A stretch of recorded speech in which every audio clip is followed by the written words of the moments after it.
Chapter 1241 Genie. The light emitted by the lamp's core was extremely viscous, like water that had been infused with quite a bit of sugar. It spewed out, forming a distorted and blurry golden figure. This figure instantly occupied the crimson star representing the hermit, cutting off his ability to sense Catlia. Sitting at the end of the long bronze table, Klein's eyes widened as a thought subconsciously flashed across his mind as expected of a sealed artifact labeled 0-05. Although the serial number of Grade 0 sealed artifacts was usually based on the order of the time the Orthodox churches obtained or understood them, it had to be known that this set of rules was officially established after the 7 churches truly ruled over the world, which was the late 4th epoch and early 5th epoch. Back then, most Grade 0 sealed artifacts had already appeared, and they had been learned of or obtained by the Orthodox churches. This resulted in a situation where the ones with smaller serial numbers being Grade 0 sealed artifacts that were more powerful, terrifying, and unimaginable. Then, the rest were labeled based on the order of appearance. In addition, although it wasn't wrong to say that an item was more powerful the more ancient it was, for an item from the first epoch that the ancient gods were unable to affect, it definitely meant that even deities didn't fully comprehend their secrets. This way, the smaller the number was, the more terrifying the Grade 0 sealed artifact was. Of course, based on this rule, the Grade 0 sealed artifacts with higher serial numbers weren't necessarily worse than the first 10. Perhaps it was simply because they were discovered or obtained by the church at a later date. Without any numbers left for them, they could only be serialized. Just as a thought flashed through his mind, the golden figure's gaze pierced through the crimson star representing the hermit and towards the ancient palace above the grey fog. Following that, his voice echoed in an unusually magnificent manner. Long time no see. Long time no see. Long time no see. He knows the former owner of Sapphira Castle, the celestial worthy of heaven and earth for blessings? No, it should be him, a genie who claims to be eternal. He can actually use Ma'am Hermit's prayer to directly talk to me. A thought flashed through Klein's mind as he tensed up. Based on his experience over the recent years, as well as his ability as a clown, his body suddenly relaxed and he leisurely leaned back into his chair. Following that, Klein replied, "Heh." He didn't give an affirmative answer, nor did he deny that he was a fake. He only showed a look of contempt and wore a supercilious look. The blurry golden figure harumphed. "You've actually been weakened so much. It's no wonder that I haven't heard of your honorific name in the past few millennia." Honorific name. Weak. He really knows the former owner of Sapphira Castle. Is that an existence who was active during the first epoch? Amidst his thoughts, Klein smiled and said, "What you see might not be the truth." Haha. The twisted and blurry golden figure laughed and said, "You're still your usual self, always trying to scam others, but the condition of Sapphira Castle cannot fool me. Under normal circumstances, there's no way for me to pass through the outer layers of protection to communicate with you. How do you know that I didn't do it on purpose?" Klein asked in a relaxed manner. "There's no point in lying to me," the distorted, blurry golden genie immediately replied. "Why do I feel like the victim of fraud is saying that I'm penniless, to the point of having sold my kidney? Back then, what did the previous owner of Sapphira Castle, the one suspected to be the celestial worthy of heaven and earth for blessings, do to the genie? Part of the characteristics of this magic wishing lamp is that of a miracle invoker." Using his lampooning to relieve the pressure in his heart, Klein smiled. "It's not up to you to decide whether there's any point." The blurry golden figure trembled slightly. "From the state of Sapphira Castle, you seem to have a need for a miracle invoker beyond her characteristic." He did not harp on the topic and instead pointed out the situation he had observed. "This fellow can actually see through this matter. His level is really very high. He is able to separate the miracle invoker beyond her characteristic from the magic wishing lamp." Klein's eyes narrowed as he nearly lost his composure. He immediately controlled his actions and expression and replied with a smile, "If you think so." The blurry and distorted golden figure once again made his magnificent voice echo above the gray fog. "We can make a deal. You will remove my seal and give me freedom. I will leave the miracle invoker beyonder characteristic to you and only take away the portion that belongs to me. As for a witness, let's use our Sphirot. Although both you and I have means to resist the backlash and reduce the damage caused by breaching the contract, it won't be without a price. We both need to consider the consequences. I promise I won't stay here any longer than necessary." Sealed. Sphirot. The terrifying nature of the magic wishing lamp is a seal of an existence that's at least at the true deity level.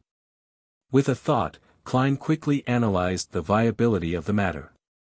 Soon, he made a decision. He was not to be bewitched. There were two reasons for this.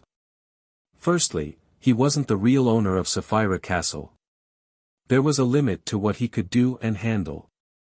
Secondly, he had received some mysticism education and had gleaned experiences as a nighthawk. He knew not to trade with unknown existences or bear any hope in being lucky. Having made up his mind, he calmed down and focused on how to gather more information. The genie was suspected to originate from the darkest, most chaotic, and most mysterious first epoch, so he definitely knew a lot. After some thought, the corners of Klein's mouth curled up. "Do you think such conditions can move me?" He planned to see how high the chips the genie could offer, so as to pry into certain of his secrets.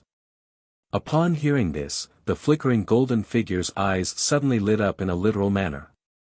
His gaze seemed to land directly on Klein as his magnificent voice quaked the ancient palace like thunder. "You are not him. You are not him." At that moment, Klein was a little stunned and also a little frightened. It was as if he was performing a grand magic show only to have a member of the audience suddenly point out his trick. He didn't know what was wrong with his rhetorical question, nor did he know what exactly was wrong. It was difficult for him to analyze the pros and cons in a short period of time, and give a reaction that matched the current situation. Why did he suddenly realize that I'm not the former owner of Sapphira Castle, the suspected celestial worthy of heaven and earth for blessings? Isn't my rhetoric question very reasonable? Since we're talking about a deal, bargaining should be allowed. The former owner of Sapphira Castle that the genie knew wasn't like that? Impossible. Why would a person who's good at deceit show his hand so readily? How can there not be some level of negotiation and pressure? *T, too many thoughts are running through my mind. Nearly 10 seconds have passed. I didn't immediately answer the genie's accusation, so it's a form of indirect admittance. When it came to being exposed, Klein didn't have much experience. He was momentarily unsure for a response. Just as he raised his vigilance and was about to produce the Staff of the Stars and activate Sapphira Castle's powers to resist the possible attack from the genie, the golden and blurry figure suddenly laughed. Ha ha. Ha ha ha. Ha ha ha. This laughter seemed to stir his soul, causing Klein, who was inside Sapphira Castle, to nearly show signs of losing control. It wasn't easy for him to remain calm. There's no intention to attack, but the influence of natural dissipation. What's the genie laughing about?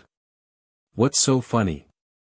Klein frowned as he thought of one possibility after another, but he felt that they didn't match reality.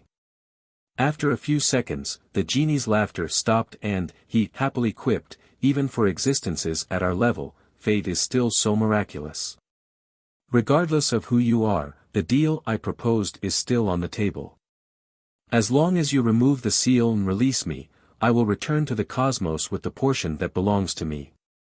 As for the rest, I will leave the miracle invoker beyonder characteristic to you. In addition, I will grant you 3 wishes. How's that? Isn't that enough? Cosmos. When Klein heard that, his eyelids twitched as he sharply sensed danger. This was a warning from his spiritual intuition. He had originally thought that he could pretend to agree and obtain more information before using Sapphira Castle to go back on his promise, but now he suddenly felt that he could not make the promise. Hence, Klein decisively said, leave. As he spoke, he cut off the connection between himself and the crimson star representing the hermit.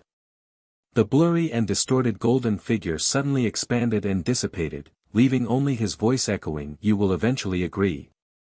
Only when the world above the grey fog had its calm completely restored did Klein slowly let out a breath and silently mutter to himself, "The genie is a powerful creature from the cosmos." Was it sealed within the magical wishing lamp in the first epoch or earlier? The person who sealed him might be the previous owner of Sapphira Castle, the existence suspected to be the celestial worthy of heaven and earth for blessings. This can be inferred from the ingredients used to form the magic wishing lamp's beyonder characteristics, so, that's how the genie sensed that I wasn't the previous owner of Sapphira Castle when he questioned me. But I did consider this point, so my question wasn't logically unsound. Unless, back then, the former owner of Sapphira Castle and the genie had come to some sort of tacit understanding or had some secret, the bulk of the genie's powers likely can't extend out of the seal, but he can use the beyonder characteristic that forms the seal. The unique characteristic of granting wishes is likely from the miracle invoker characteristic. Then, the genie uses his level to magnify it. Amidst his thoughts, Klein raised his head to look at the crimson star representing the hermit. He discovered that Katlia didn't notice anything unusual with the magic wishing lamp. Phew! Klein formed a stream of light that contained his warnings and threw it into the crimson star. Chapter 1242 The Baffling Actions of the Human, the Primitive Island that the Emperor found by chance. The creatures on the island worship an unknown power that comes from the cosmos. Without reaching the level of an angel, just knowledge of it will result in corruption from the cosmos. Try not to make a wish to the genie, nor bring it to that primitive island. Katlia finally received feedback from Mr. Fool as she heaved a sigh of relief, even more worried about the Queen's quest. She turned her head to look at the unresponsive magic wishing lamp and quickly put it away. Then, she spread out a letter, picked up a fountain pen, and paraphrased the information she had just received, hoping that Queen Mystic Bernadette would take it seriously. In a dilapidated apartment in Backlund, a man with a full beard was sitting on a chair with his hands cuffed behind him. Zio, who had become a middle-ranking MI9 member through her own capabilities, stood in front of the man, with a triangular blade in hand and her two subordinates flanking her. "We already have enough witnesses and evidence to prove that you're one of the main organizers of the protest. If you wish to reduce your punishment, answer my questions honestly." Before Zio could say a word, the bearded man felt an extremely powerful suppressive force. When she finished speaking, even his mind began to tremble. It was as though bolts of electricity were generated and a pain and numbness that couldn't be perceived could explode at any moment. The bearded man suppressed the fear and weakness in his heart and said, "No one instigated me. I just did what I wanted to do. Don't you all know?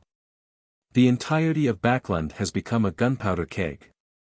Even a tiny spark can set off the entire city. And there are countless sparks like me who are willing to take the risk. Those darn nobles and merchants hoarded so much food while there are already people in East Borough who are starving to death. You can do whatever you want to do to me. I've never believed in their promises. The reason why we agreed to end the protest was because everyone had received a lot of food." Zio was about to ask further when she suddenly turned her head to listen to the commotion in the distance. Sounds of rumbling could be heard from somewhere. It was deep, hoarse, and layered. "Has the Fasak, Intis, or Fainapotter army broken through our defenses and begun to attack Backlund's defenses?" Zio's expression instantly turned solemn. Back in the forsaken land of the gods, after Klein returned to the real world, he immediately attempted to reach out his hand to see if he could pull out the magic wishing lamp from the fog of history. Soon, he confirmed that he couldn't summon sealed artifact 0-05. Indeed, it involves a uniqueness, or should I say, Sapphira. In short, the genie is indeed a high-ranking existence that was sealed. At the very least, he is a king of angels. There's no way to make use of him. Klein let out a breath and turned his attention back to the hunt of dark demonic wolf Kotar. He had made a lot of preparations during this period of time, and he ran through and confirmed the plan above the gray fog. However, he was in no hurry to take action. He spent quite a bit of time checking the loopholes and mending the imperfections. 2 to 3 days later, it was dark and silent in the wilderness.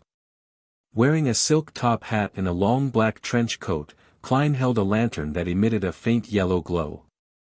With a solemn expression, he reached out his right hand and grabbed at the air. At that moment, a bolt of lightning streaked across the world, illuminating it. Following that, he dragged out a figure.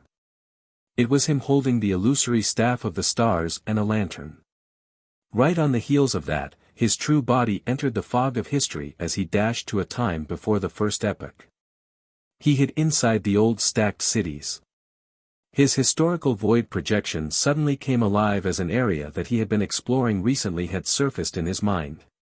He used the power of the staff of the stars to directly move to it. This was a huge distance away from where his actual body was. Even if there was a problem with the projection, no one would be able to lock onto the exact location of where his true body was when he returned to reality. Surveying the area, he took in the dried riverbed and a boulder that stood deep in the darkness like a monster. He no longer maintained his staff of the stars' historical projection, letting it quickly fade away and disappear with a shake of his right hand. After doing all of this, he walked to the boulder, put down the lantern, and began chanting an honorific name in Jotun, the Dark Lord that exists alongside history, the embodiment of countless miracles, the God of wishes. This was the dark demonic wolf's honorific name that he had obtained from the Evernight goddess. Although the mythical creature might not be using it anymore, or had perhaps changed it a long time ago, it was undoubtedly referring to him when it came to mysticism. Deep within a mountain range, in an ancient castle, giants, elves, humans, and vampires each held the role as gardeners, chefs, servants, and guards. They all had different expressions and would whisper to each other when they met, making them appear lively and intelligent. However, once they returned to their rooms, they would immediately turn dull. Their eyes would no longer move as their bodies floated up and hung from the ceiling. In the depths of the castle, in a hall where only lightning could light it up from outside the window, a huge figure lay quietly in the darkness. Its body was like a tiny mountain that was covered in dark short fur. Its pitch-black pupils covered at least 3/4 of its eyes, and at its forehead was a tuft of grayish-white fur. Its head resembled a magnified, twisted feral wolf. This was none other than the god of wishes, dark demonic wolf Kotar. Suddenly, this demonic wolf, which was more exaggerated than an ordinary giant, raised his head. Every strand of his dark and short hair began to sway as all the servants in the castle followed his actions. Kotar's eyes moved slightly as he turned his head slightly, as though he was listening to something. In the next second, he opened his mouth and let out a soundless roar and summoned another him. As soon as this dark demonic wolf appeared, Kotar's body leaped into the grayish-white fog as he dashed to a certain historical spot of light in the second epoch. This was a piece of secret history that he knew. In the real world, the dark demonic wolf's historical void projection made a wish in a tongue-twisting language. Then, with a flash of his figure, he directly moved to a mountain near the northern city of Noise. After making the necessary preparations, the god of wishes allowed a strand of dark, short hair to fall off, turning into an illusory worm of spirit that expanded into the corresponding prayer point of light. With its help, Kotar saw who was praying to him. It was a young man wearing a strange hat and strange clothes. He stood beside a glass lantern and softly chanted the honorific name of the god of wishes. The dark demonic wolf's huge, pitch-black pupils turned and saw that the young man was covered in a layer of grayish-white fog. There were some things that could not be seen clearly in the fog. As a sequence 2 angel of the seer pathway, this mythical creature could clearly sense that the fog was similar to the fog of history. It could sense a strong attraction force from something in the fog. Sapphira Castle. Having heard some matters from the ancient god, Phlegria, the king of demonic wolves, he instantly had a guess. Under this premise, he had many thoughts regarding the young man. Using Sapphira Castle to attract me and make me attack him on my own accord, and then confirming my location. This is a bait. Indeed, he's just a historical void projection. It's unknown which time fragment his true body is hiding in. It's unknown where the ambusher is hiding. Previously, Sapphira Castle clearly had an anomaly. I controlled myself and didn't attempt to search for the corresponding region or the clues that might be left behind. Why do they think I will fall for it? It's just an attempt, switching to another when it doesn't work. Or is there something wrong with this prayer? I've lived for thousands of years. After experiencing so many things, what kind of situation have I not seen? The best solution now is to ignore him and not spy on him. I'll just remember him. The dark demonic wolf quickly made a decision and planned to observe for a while longer before destroying that prayer point of light. At this moment, he saw the young man open his mouth again. The sun that is eternal, you are an inextinguishable light, you are the embodiment of order. The dark demonic wolf was somewhat puzzled as to what the young man was trying to do. In this forsaken land, praying to the other true deities was useless. In the next second, Klein once again chanted another deity's name, the Lord that created everything, the Lord who reigns behind the curtain of shadows, the degenerated nature of all living things. The dark demonic wolf's pupils dilated slightly. He was confused by the actions of the human in the prayer light. Before he could make any guesses, Klein muttered the third honorific name, the clockhand that tampers with time, the shadow that roams across fate, the embodiment of deceit and trickery.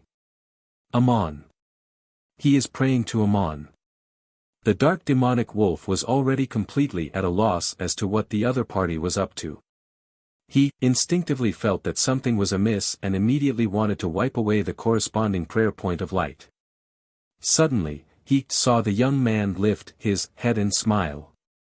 He then took out a crystal monocle and put it on his right eye. In just one prayer, Klein's historical void projection had turned into blasphemer Amon's avatar. Almost at the same time, the dark demonic wolf felt the other party's gaze pass through the prayer light and land on him. Then, Amon looked past him and into the fog of history where his true body was. Without any hesitation, he immediately destroyed the prayer light. As for his true body, he dispelled the gaze and removed the maintenance of the historical projection.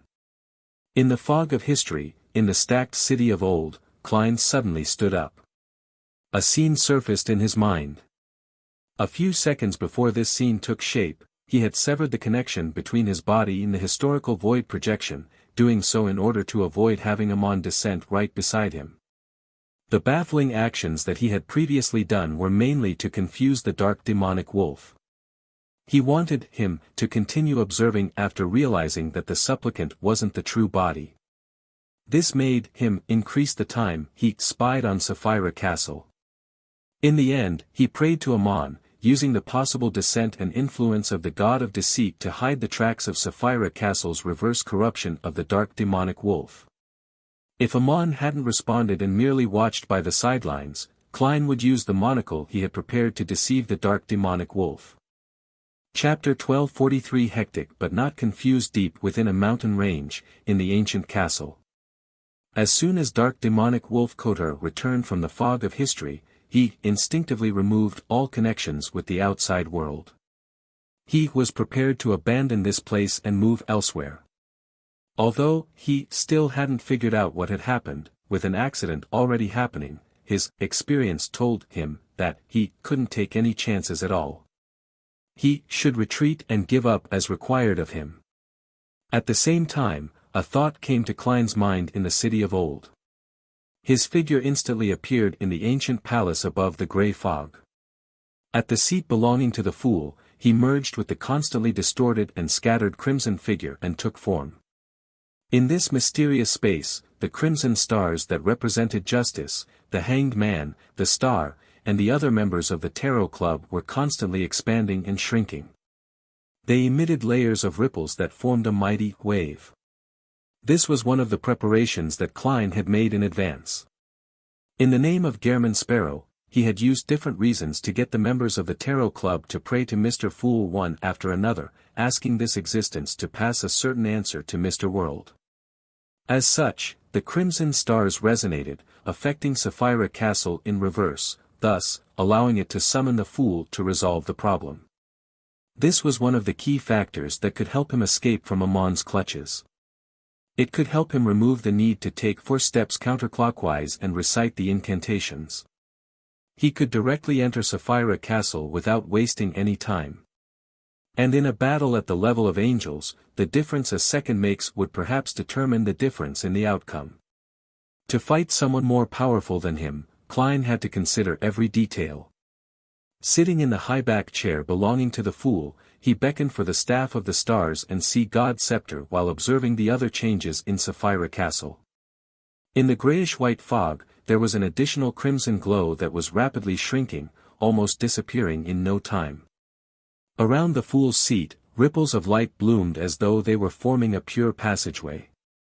He could barely make out a gigantic demonic wolf's figure from the crimson glow. This was a result of Kotar's spying on Sapphira Castle. Through the passage of time, he had gained a certain understanding of the situation and had unknowingly been invaded. As such, he established a preliminary connection with Sapphira Castle. Of course, as an angel and a god of wishes of the second epoch, he had the right level and ability to sever such a connection and get rid of the corresponding corruption.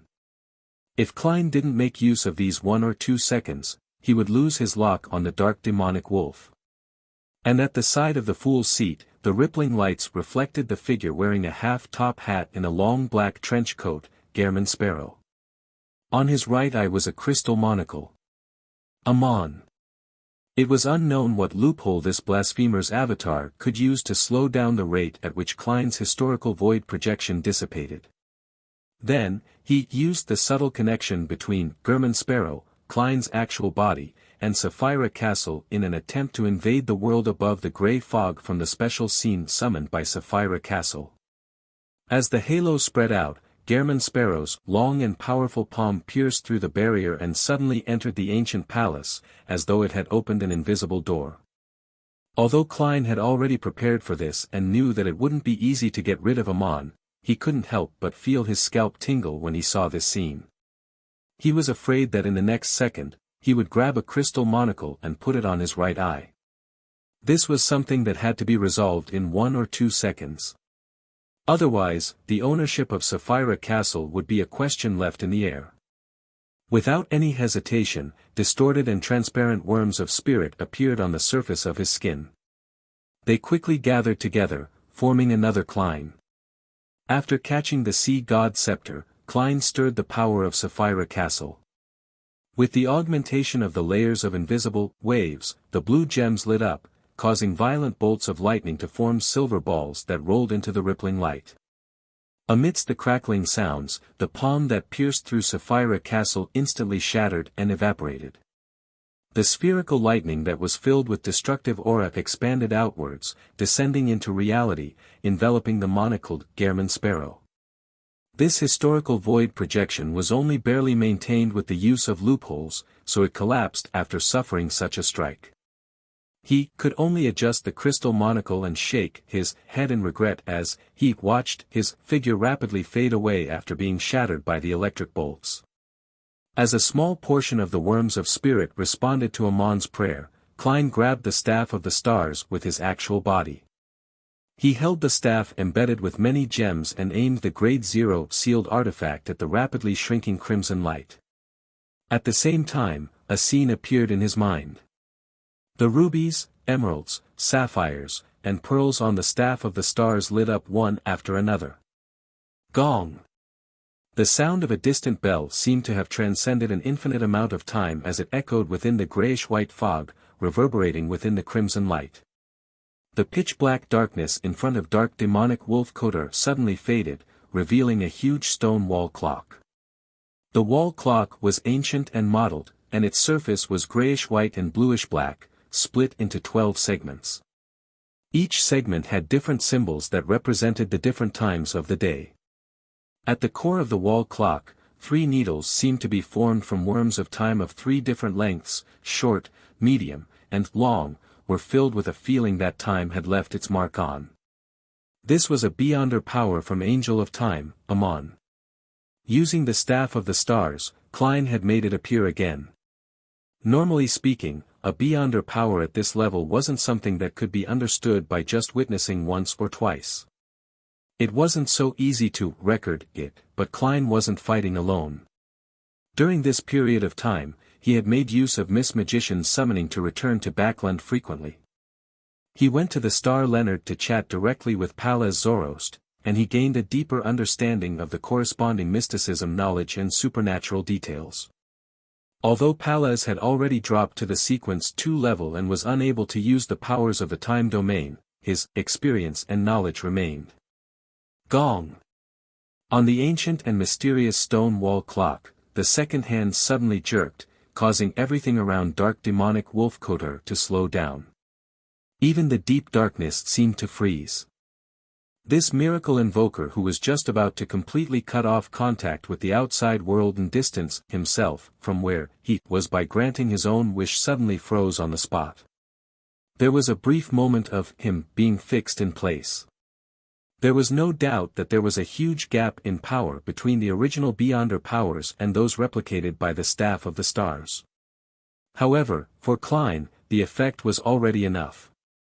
The moment he saw the dark demonic wolf being affected by the ancient wall clock, he immediately dropped the Staff of the Stars and made the worm of spirit he had just separated from his body to fly back into his body. With a thought, he returned to the City of Oil before the first epoch. Then, he appeared in the dark desolate plains with the lantern that emitted a faint yellow glow.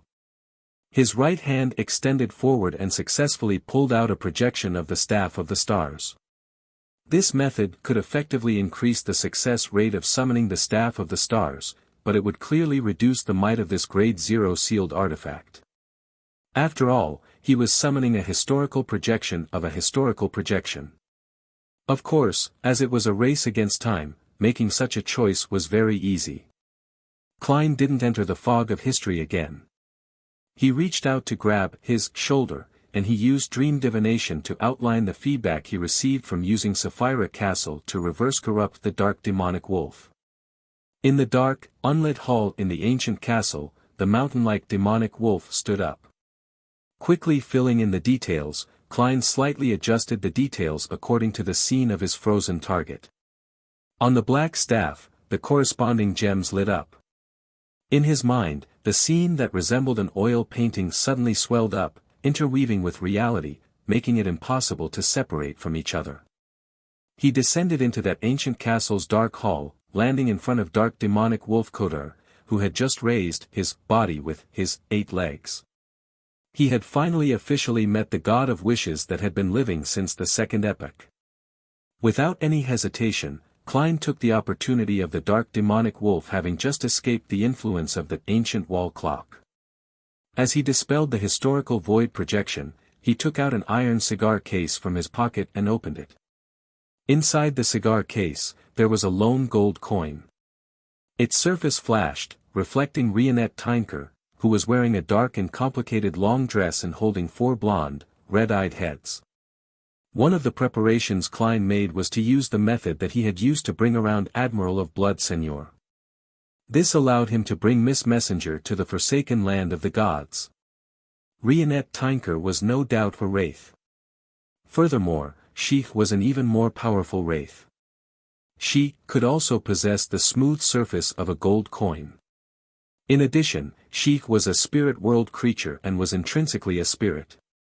She could enter the world above the grey fog and descend upon the forsaken land of the gods just like Justice Audrey. Based on this condition, in order to not expose the secret within Sapphira Castle and not expose the fool's true identity, he first made Miss Messenger possess the gold coin before using the iron cigar case to seal it.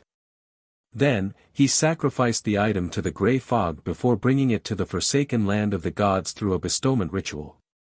Of course, the prerequisite for these actions was that Klein had the level and strength of a Sequence 2 angel in Sapphira Castle.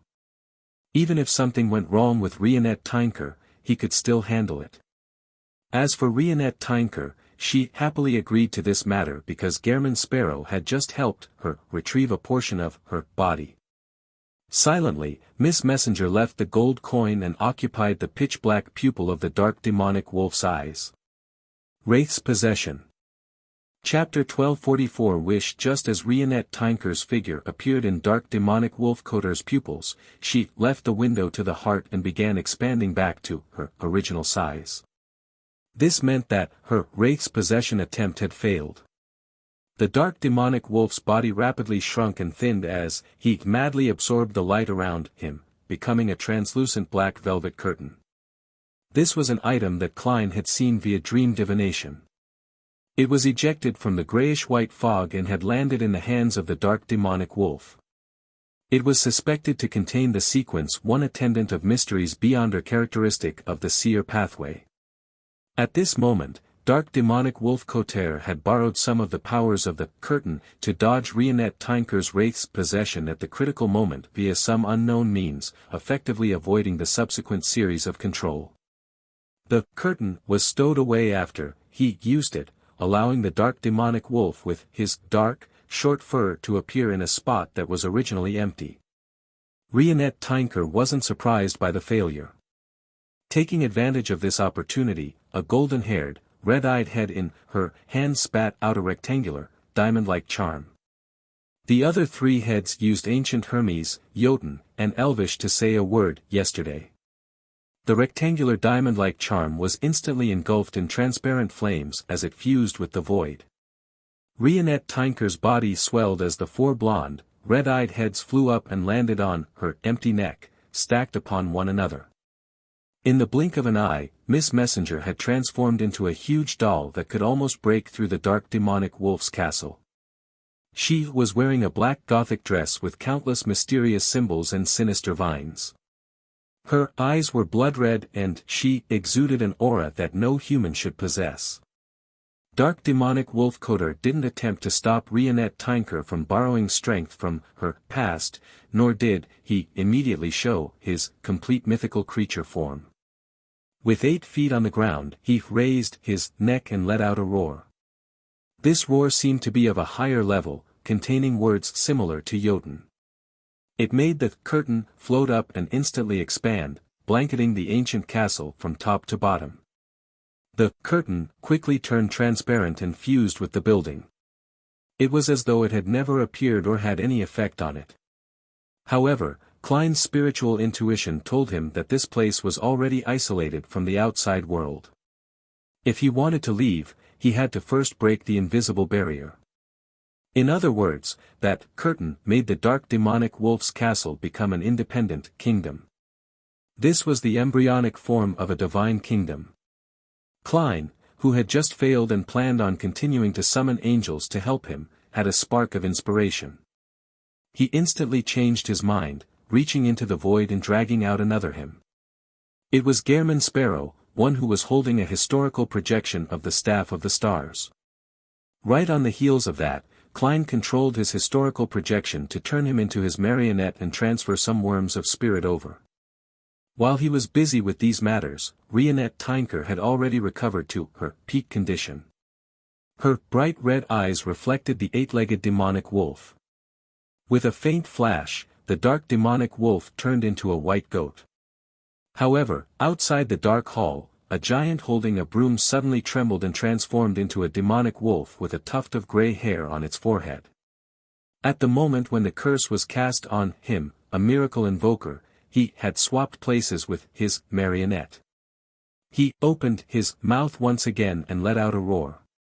This roar also contained words that mostly resembled the source of Jotun, describing a beautiful wish. I wish for all godhood here to dissipate. In the next second, as the god of wishes, the dark demonic wolf granted his wish. Klein immediately felt his godhood being repressed. The beyonder powers that stemmed from Scholar of Yorn Bizarro Sorcerer could no longer be used. Fortunately, the historical projection was maintained with spirituality. As long as the summoning was successful, it wouldn't be dispelled by the dark demonic wolf's wish. Similarly, as Klein had already turned his historical projection into a marionette and transferred a number of worms of spirit over, he could still swap locations with his projection. Apart from him, Rionette Tinker and Dark Demonic Wolf were also affected by the wish that had been granted. Their beyonder powers above Sequence 5 had vanished into thin air, making it difficult to use them. Of course, be it the demonic wolf marionette that had turned into a goat, or the gigantic doll-like Rionette Tinker, there was no change in their form. What existed was reasonable, so it couldn't be eliminated by the power of wishes. After making this wish, the dark demonic wolf arched his back and bent his body slightly. It looked like he was about to engage in a battle with Klein and Rionette Tinker. At that moment, his mountain-like body was about the size of the castle-like doll. He looked down coldly at Klein, capable of crushing him with a single swipe of his claw. In addition, the castle had many marionettes rushing over. They consisted of giants, elves, vampires, humans, and deformed monsters. Only a number of them were at Sequence 5, but now, they had Kotor's worms of spirit in their bodies. In other words, in this special environment, all of them were at Sequence 5. After the dissipation of godhood, in this independent kingdom, dark demonic wolf Kotor's advantage became obvious. More than 100 Sequence 5s were besieging 2 Sequence 5s. Furthermore, the dark demonic wolf was itself a mutant. Even if he couldn't reveal any godhood, his massive size and terrifying strength made him adept at combat. He wasn't on the same level as a weak human like marionettist Klein. At this moment, the body of Rionette Tinker, who was dressed in a black gothic dress that twined with sinister vines, suddenly turned incorporeal. First, she reflected on a floor-to-ceiling window, then it jumped into the pitch-black pupils of the dark demonic wolf. She had once again attempted Wraith's possession. However, dark demonic wolf Kotor swapped locations with another marionette in a timely fashion, preventing Rionette Tinker from successfully possessing his body. Rionette Tinker wasn't discouraged as she continued using mediums such as glass windows, chandeliers, and eyeballs to jump through the different marionettes in pursuit of the real dark demonic wolf. As for the dark demonic wolf, he relied on his numerous marionettes, and had the advantage of copious numbers of worms of spirit. He swapped between different marionettes without any pause to avoid being forcibly possessed by the ancient bane. Amidst the two angels' silent conflict, a large number of the dark demonic wolf's marionettes had surrounded the two Kleins. Beyonder powers like a vampire's abyss shackles, a giant's hurricane of light, an elf's wind binding, and a human's psychic piercing and holy light summoning inundated their targets. They controlled, weakened, attacked, and purified Klein, acting with great rapport. Klein was only able to dodge a portion of the attacks before being drowned by the attacks. Plasma exploded as the light blasted out. Klein's staff of the stars holding figure quickly outlined itself to the side. At that critical moment, he had exchanged spots with his marionette in time. He imagined his traveling powers and had used the staff of the stars to complete the teleportation. In this special scenario, this was essentially a release of recorded powers. After dodging this round of attacks, Klein discovered that a marionette was controlling his spirit body threads before he could catch his breath. At the same time, a human marionette reached out his right hand under the influence of the dark demonic wolf and aimed at the miracle invoker's actual body. In the next second, the dark demonic wolf and another marionette switched positions. As for the marionette, it was possessed by Rionette Tinker. This way, the human marionette's right hand was targeted at Rionette Tinker. The marionette's palm clenched tightly as his wrist spun half a circle, stealing away the target's subsequent thoughts. Right on the heels of that, he jumped and pounced on an ally. Rionette Tinker was momentarily rooted to the ground. When the dark demonic wolf saw this, he immediately got several marionettes to spread open their arms and summon pure pillars of cleansing flames to surround them. In the holy light, Wraith Rionette Tinker's body first began to melt. Following that, using mirror jump, she moved to a glass window situated high above the castle to avoid the subsequent purification. In just a few seconds, she and Klein inevitably fell into a perilous situation. The restricted environment, being on his home ground, and his trait as the god of wishes had magnified dark demonic wolf Kotar advantage to the extreme. If it were any other scholar of yore, there was only one problem he needed to consider, how to rely on Rionette Tinker to escape, but Klein had his trump card. Just as he pulled back his spirit body threads, he didn't hesitate to stir the powers of Sapphira Castle. This trait of his wasn't suppressed by the dark demonic wolf's wish. This was something even the forsaken land of the gods couldn't scream. In midair, grayish-white fog appeared. The ancient palace above the spirit world appeared faint. Its appearance brought with it slight tremors. A certain power followed the connection and shook the demonic wolf's castle, causing the translucent black velvet curtain to jolt out of place a little, allowing the independent kingdom to intersect with reality. Seizing this opportunity, Klein opened his mouth and shouted out a name in Jotun, Leotero. Boom! Boom! Boom! Thousands of thick silver lightning bolts descended from the sky, smiting dark demonic wolf Kotar's castle. The area transformed into a lightning forest that emitted a strong destructive aura. Chapter 1245 Help available even without summoning help. Boom! Boom! Boom! The bolts of silver lightning that were as thick as an anaconda struck the translucent black velvet curtain. It shook violently as it distorted. Taking advantage of this opening, Rionette Tinker's figure, which was reflected on the castle's glass, jumped back into Klein's pocket and returned to the surface of the gold coin in the iron cigar case. The prepared Klein raised his right arm and calmly aimed the staff of the stars at the floor tiles in the hall.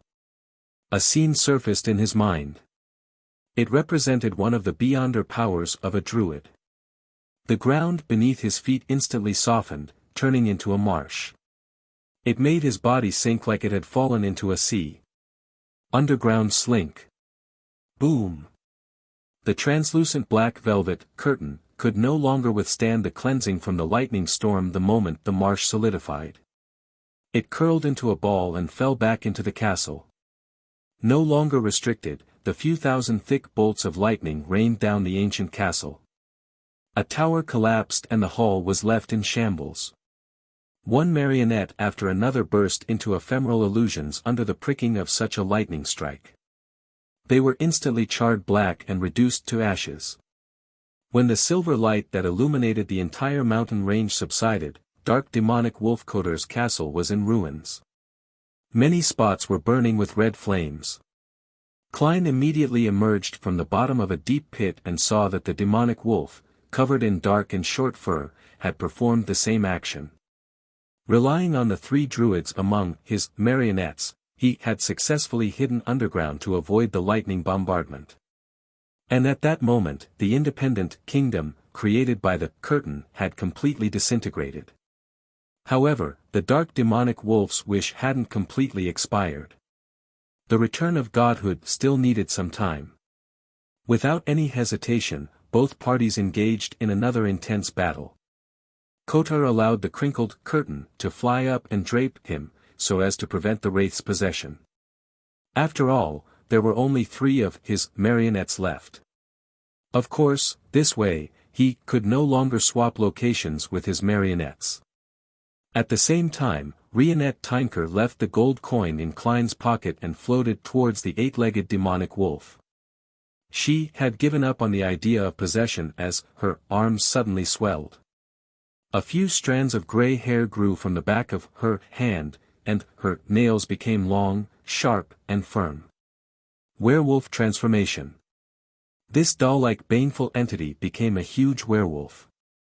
She kept moving at high speeds, waving her sharp claws as she engaged in an intense battle with the hill-like dark demonic wolf. Amidst the clashing sounds, Klein was attacked by Kotar's 3 remaining marionettes. One of them raised his head and roared, causing brown short hair to tear through his clothes. In an instant, he transformed into a terrifying giant bear that was twice the height of a person. One crouched down, pressing his palms against the ground, while the other raised his right hand and yanked his hair. At that moment, a crimson flame surged out of Klein's clothes, instantly devouring him. His figure appeared in a sea of flames to the side. Then, he jumped out, raised his staff, and charged straight at the huge brown bear. And at the spot where he was originally standing, dark green mutated vines pierced through the ground and grew wildly, stirring the remnant flames in the middle. Tap! Tap! Tap! The huge brown bear didn't back down. With heavy strides, it rushed towards Klein like a high-speed steam locomotive.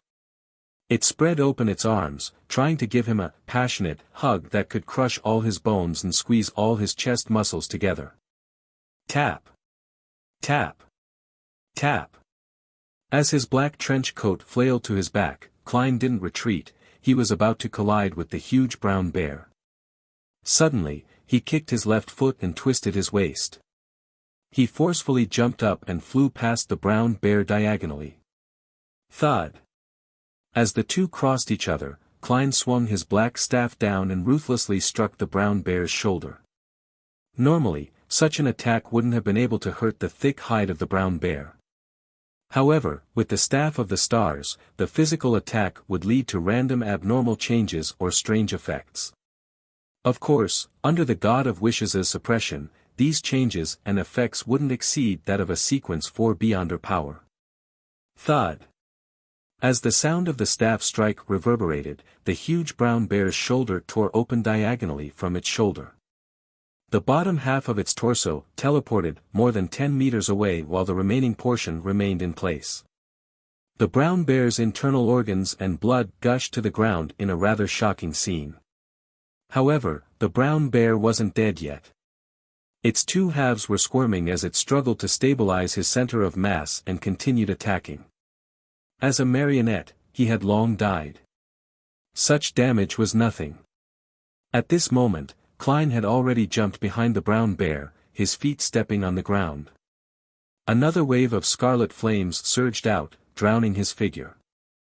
A flame that was about to be extinguished rose up as Klein leaped out and arrived close to the marionette which had both hands on the ground. With his silk top hat, he ran past the marionette without turning his head as he swung the staff to the side. Thud! The marionette's body burst into golden flames as his figure instantly vanished. A flame surged into the sky as the marionette jumped down. However, the golden flames didn't extinguish, quickly burning him to ashes. Without even looking over, Klein had already rushed in front of the marionette that was yanking his hair. The marionette immediately threw out the hair in his hand. These strands of hair began to burn as they emitted black gases, sounding alarms to Klein's spirituality senses. Poison. An unknown poison. With a creak, he forcefully stopped using his ability as a clown.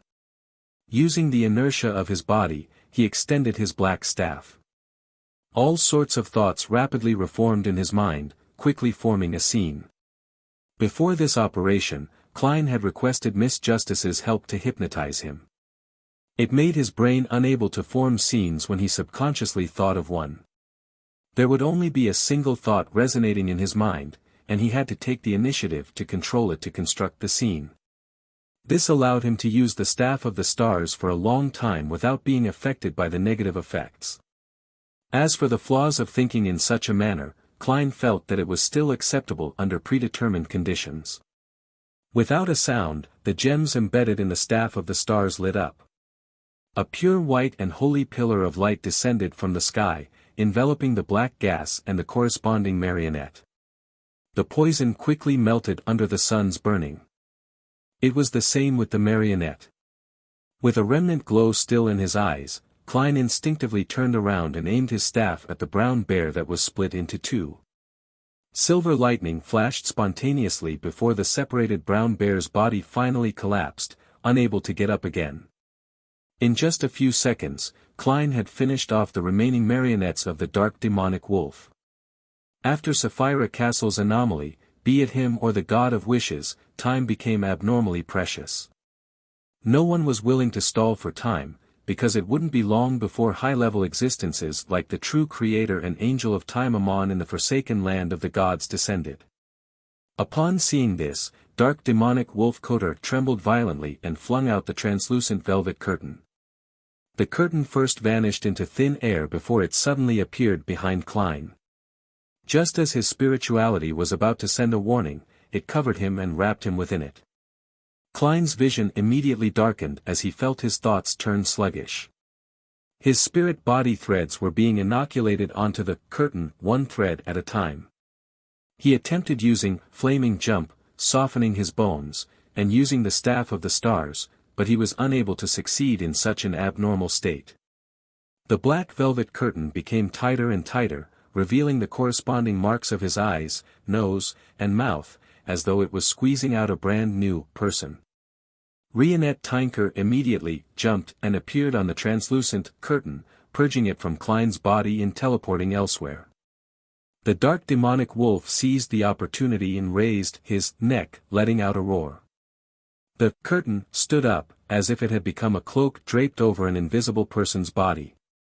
A terrifying suction force was born, causing the spirit body threads of Rionette Tinker and Klein to uncontrollably float over. If they didn't have the corresponding Beyonder powers, their spirit body threads would have merged into the cloak in just 3 to 4 seconds, while they would become its marionettes. Fortunately, Klein was a marionettist himself.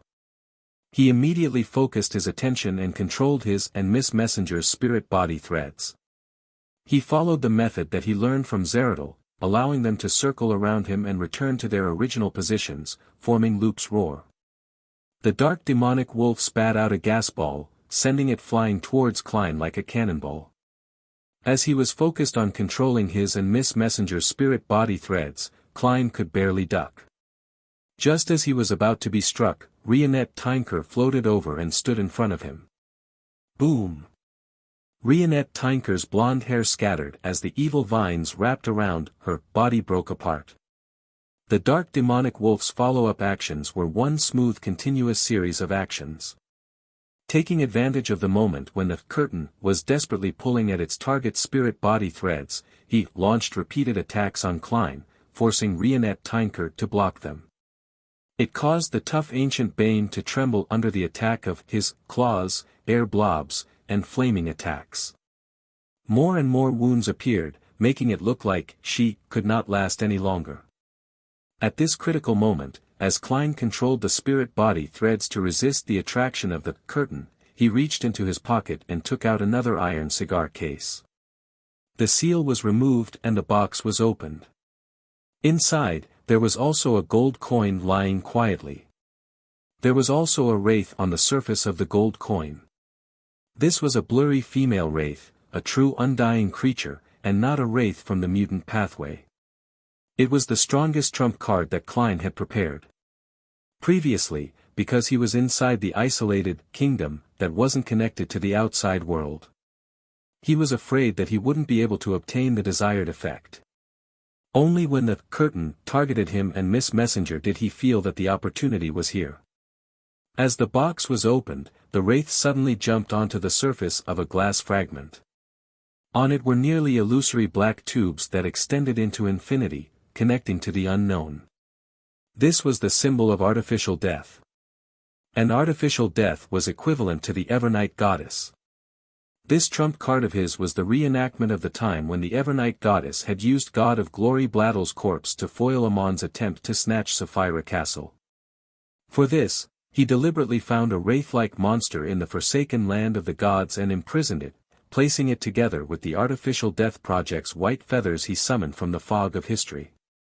Through his repeated experiments and prayers during his specific trips to Backland, this wraith had finally established a certain connection with artificial death, allowing the Evernight goddess to use this opportunity to exert a rather low level of influence. Chapter 1246 Following his true feelings, cowardice. The dark demonic wolf that was attacking Rionette Tinker seemed to sense something. He slowed down and turned to look at the wraith that had just appeared. His pupils, which already occupied 2/3 of his eyes, had suddenly dilated, as if he caught scent of a familiar but dangerous aura. In the blink of an eye, the wraith raised her arms. The power of wishes in the surrounding area rapidly diminished at an accelerated rate. Godhood began to return, having reached the level of sequence 4. Under the soil beneath the dark demonic wolf's feet, pale white and illusory arms emerged. They were densely packed like a forest, grabbing onto Kotar's 8 legs, making this miracle invoker feel like he had fallen into a cold and dead silence. He was temporarily unable to break free. Using this opportunity, Rionette Tynker, who had turned sluggish due to her controlled spirit-body threads, turned illusory as she vanished. In the pitch-black pupils of the dark demonic wolf, the blonde Miss Messenger in a dark and complicated long dress that was wrapped with vines suddenly phased into existence and completed the possession process. The actions of the god of wishes instantly stiffened, as if he had degraded from a living creature to a marionette. He attempted to influence Rionette Tynker's spirit-body threads, so as to resist the wraith's possession. However, from time to time, he would be interrupted by the pale white arms created by the female wraith. Success eluded him. Klein maintained the looping of their spirit-body threads as he slowly raised the staff of the stars, aiming it at the black velvet curtain that had turned into a cloak. He then constructed a scene in his mind. The surrounding darkness suddenly flowed, as if it contained an unimaginable secret. Bit by bit, illusory candles lit up in such an environment, illuminating a long table laid out with flesh and blood. On the 2 sides of the long table, 3 extremely blurry figures were holding up the flesh and blood, ravenously devouring them. In the next second, the 3 figures turned their heads simultaneously and cast their gazes at the translucent black velvet curtain. The crazy suction force emitted by the curtain came to an abrupt halt as it hovered in its original spot. It was as if it had momentarily forgotten who it was, whose side it was on, and what it should do. Feast of Betrayal. Fairy Tale Magic's Feast of Betrayal. The fairy tale magic that Klein had just used was the Feast of Betrayal that originated from the hermit Cadlia. Its effect was to temporarily awaken the items in the target's hands or imbue them with intelligence, allowing them to carry out betrayals. This was a sequence 4 beyond her power, so it couldn't be used under the restrictions of the power of wishes. At the same time, as the Staff of the Stars' emulated spell was lacking compared to the original spell, as well as the fact that it didn't harbor any ill intentions towards the dark demonic wolf, it only appeared lost and didn't fervently attack its master. And the moment Klein extricated himself from the influence of the curtain, he immediately snapped his fingers, letting the scarlet flames drown him. In an instant, he appeared in a flame beside the dark demonic wolf wearing a half-top hat and a long black trench coat. The scarlet flames soared up, transforming into a blazing flame that allowed him to easily leap out. He arched his back slightly and raised the Staff of Stars as he dashed towards the towering demonic wolf. Tap! Tap! Tap! Klein ran faster and faster, as though transforming into a strong gust of wind. What welcomed him was the dark demonic wolf that barely managed to lift up his front 2 claws that had broken free of the restraints. Pa! Pa! Klein waved his black staff to his left and right, accurately hitting the 2 front claws of Kotar, making them pause momentarily. At the same time, he crouched down and slid under the dark demonic wolf's 2 front claws. Amidst the howling winds, Klein turned around in midair and thrust upwards with the Staff of the Stars. With a poof, the gem-embedded black staff pierced through the dark and short-furred skin, driving deeply into the dark demonic wolf's body. A ludicrous gash tore open. Whoosh! Deep black blood with hints of red gushed out like a flood, spraying a substance with strong corrosive properties that belonged to a mythical creature at Klein. But at that moment, Klein's momentum had brought him flying under the dark demonic wolf. He was preparing to launch his second round of attacks. Suddenly, he heard an intermittent roar. This was from Wraith's possession. Due to the difficulty in moving, what dark demonic wolf Kotar meant was Leo, de, Ro. Klein's gaze froze as the dark demonic wolf's mocking smile appeared in his mind. He wasn't the only one who could stir the remaining divine powers. He could do so, but so could dark demonic wolf Kotar. Even though this miracle invoker didn't know that Wind Angel, Leotaro, had already become the Lord of Storms, he naturally knew what to do thanks to Klein's demonstration from before. Who wouldn't know how to do a simple imitation? Boom! Boom! Boom! Silvery white bolts of lightning smote down like gushing water from a water pipe. They rained over the ruins of the ancient castle, completely drowning all the figures. Klein didn't manage to react in time. After hearing the first half of the word, he had already used the powers of Clown to forcefully twist his body around. With a stomp of his right foot, he returned under the dark demonic wolf's body. As for Rionette Tinker, she had jumped onto the gold coin in his pocket. Immediately following that, Klein genuflected and inserted the Staff of the Stars into the ground. Boom! Boom! Boom! The vast storm tore through everything in its way. By the time the terrifying lightning forest dissipated, the ancient castle that belonged to the dark demonic wolf couldn't even be considered a ruin. There were no traces of it at all, leaving only a charred crater. Within the deep pit, paper figurines were blown up as they were reduced to ashes. Without a sound, a piece of soil that shimmered with the glint of rainbow-colored glass softened. Klein's burnt hand reached out. With the dark demonic wolf suffering the brunt of the damage, he had used paper figurine substitutes and underground slink to barely survive. He could faintly smell the aroma of roasted meat exuding from his body. After returning to the ground, the tattered-clothed Klein turned his gaze and took in the battlefield situation. The remnants of the dark demonic wolf's corpse were scattered everywhere. Its flesh was charred and lifeless. The curtain was curled into a ball, having fallen to the edge of the deep crater, motionless. The power of wishes had been completely wiped out, and godhood had returned to this region. The wraith that had a connection with artificial death had been destroyed.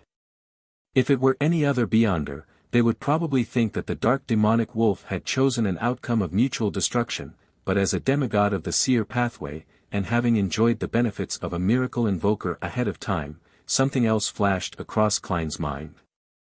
What is a miracle? A miracle is to be resurrected from the dead. When the dark demonic wolf saw that the situation wasn't right, he didn't hesitate to summon divine punishment in an attempt to kill everyone. Then, he could revive somewhere nearby. I almost used up my last revival. With regards to such matters, Klein had a certain contingency plan. He immediately used a charm engraved with the Fool's patterns, and used it as a proxy for praying to Mr. Fool in front of Miss Messenger. Then, he used the summoning of Sapphira Castle that had yet to disappear to enter the world above the grey fog with a thought. He then relied on the prayer light's true vision to inspect the surroundings to seek out the resurrected dark demonic wolf. At this moment, Rionette Tinker left the gold coin in Klein's pocket and appeared beside the curtain that was curled into a ball. Her voice was slightly ethereal as she said, "It has a miracle invoker Beyonder characteristic." A miracle invoker's Beyonder characteristic? That's right. The dark demonic wolf possesses one of the 6 Miss Miracle Invoker characteristics under the premise that all the attendants of mysteries are accounted for. Under normal circumstances, the remaining attendant of mysteries Beyonder characteristic also has one set of Miracle Invoker Beyonder characteristic. As Miss Messenger spoke, Klein's spiritual intuition also sensed it. After confirming her judgment, he connected it to Wilosepton's answer. There should be a total of 9 Miracle Invoker Beyonder characteristics, but under the premise that the attendant of mysteries are all filled, the 3 sequence ones would definitely each occupy 1 sequence 2 characteristic. The remaining 6 Miracle Invoker characteristics belong to Zeridal, Antigonus, the Magic Wishing Lamp, Theater with Curtains That Never Draw, The Last Banquet, and the Dark Demonic Wolf respectively. He had originally hoped to obtain the Dark Demonic Wolf's characteristic, but he hadn't expected that the curtain not only had a sequence 1 attendant of mysteries characteristic but also a sequence 2 Miracle Invoker characteristic. It was also the one that had disappeared. It looks like the reason for its disappearance was also because of the gray fog. Later on, it was spat out. Do I still seek out the resurrected dark demonic wolf? No, I don't know when the true creator and Amon will descend. Furthermore, I've already exhausted most of my preparations.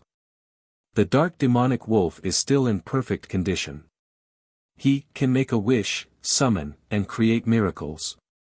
After all, my goal has already been met. As his thoughts raced, Klein looked up and said to Miss Messenger, "I'll put this curtain away."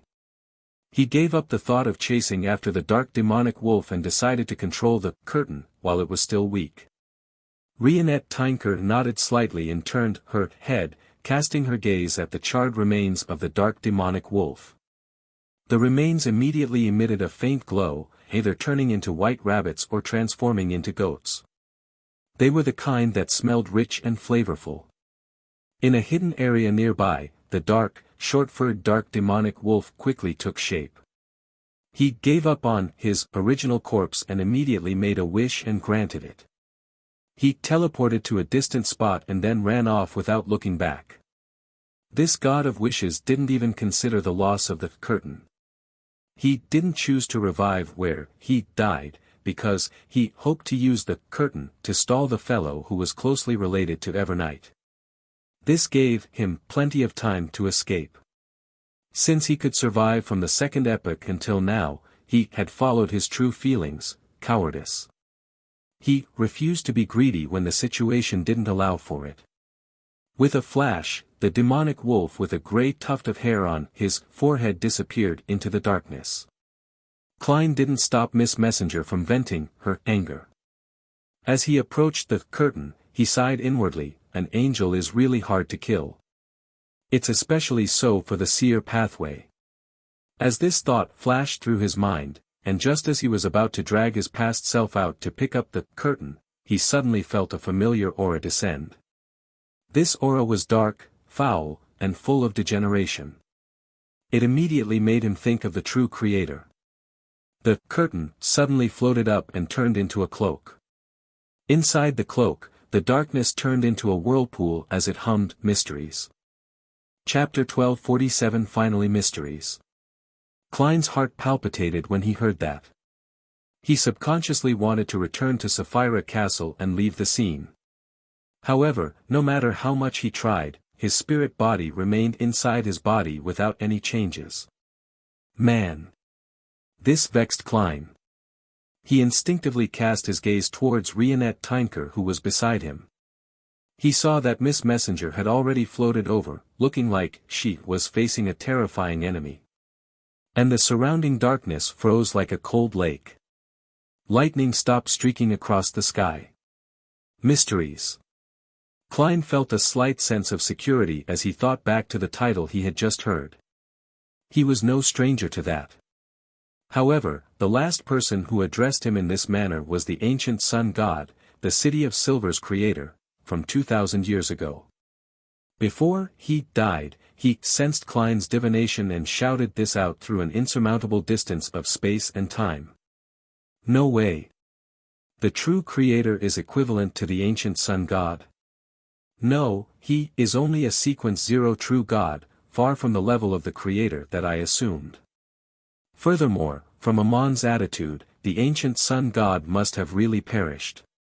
The true creator is the pitch-black infant that emerged from the ancient sun god's stomach and inherited some of the ancient sun god's characteristics and memories. He is the degenerated body of that creator.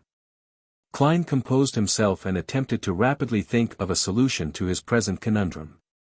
At this moment, in the cloak formed by the curtain, the dark whirlpool made another sound, "Go to the giant king's court and meet Sasra." This sentence directly reverberated in Klein's mind. Then, in the form of an illusory word, it shrunk into a pitch-black membrane, forming a strange seed. The seed immediately fell into his body and spirit body, melting inside. Without waiting for a response, the dark whirlpool dissipated. The cloak formed by the curtain lost its support and fell back onto the ground. The true Creator's consciousness that descended had corroded a portion of my spirit body and some of my physical body. I'm compelled to go to the giant king's court and open the slumbering dark angel Sasra's palace. This is a matter that many deities are paying attention to. After watching for a long time, the true Creator has finally found an opportunity to force me to do it. Klein looked around and summoned his past self, picking up the curtain. Then, he said to Miss Messenger without hesitation, "Let's leave immediately." The true Creator had already sent a sliver of his will over. Would Amon still be far away? In addition, Klein also tried to seize the opportunity to enter the world above the grey fog, hoping to use the power of Sapphira Castle to remove the corrosive influences that plagued him. All right. Rionette Tinker nodded, allowing the numerous Beyonder characteristics left behind in the crater to fly over and be contained within her.